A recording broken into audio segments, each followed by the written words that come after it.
30 days does not build a habit.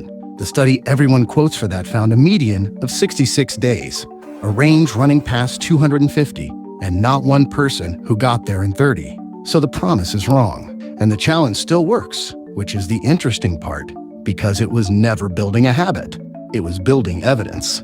4 steps. Do them for 30 days, and you end up holding something about yourself you can't argue with. Step 1.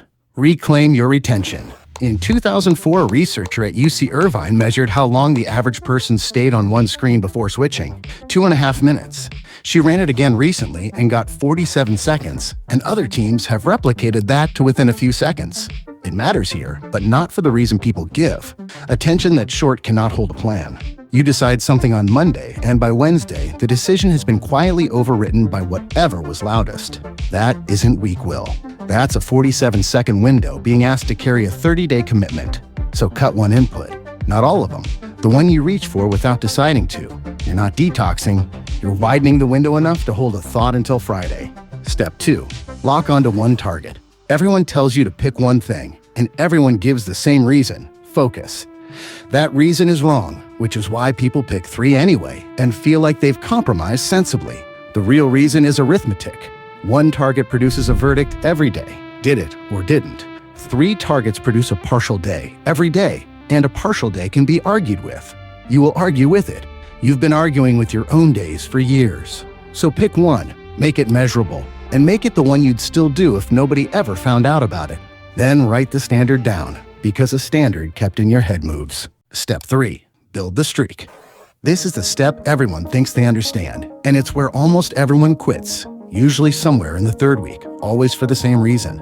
Around then it still feels hard, and because you were told 30 days makes something automatic, week 3 feeling hard reads as proof you're failing. It isn't. In that same study, the range ran from 18 days to 254, and fewer than half the people got there at all. Still feeling it in week 3 is the middle of a normal curve, so the streak's job was never motivation. It's to survive the fact that this doesn't get easy on schedule. Mark it somewhere physical, and set a floor, the smallest version that still counts on your worst day. A streak breaks at 0, not at small. While that window is open, point it at a book. The 25 that changed how I think, work, and decide are in one place. 25 books to read before you die. Free, linked below. Step 4. Prove who you are becoming. The first 3 steps are logistics. This one is why the whole thing works, and it runs on something psychologists have understood since the 70s. You don't decide who you are and then act accordingly. You watch what you do and work backwards. Your sense of yourself gets assembled from evidence about your own behavior, the same way you'd assemble it about a stranger. So 30 days isn't 30 days of a habit.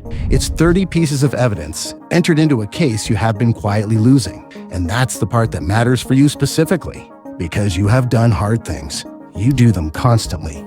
You've shown up for years for people who needed you. On days you had nothing left, and not one of those days ever counted. You filed them under what was expected.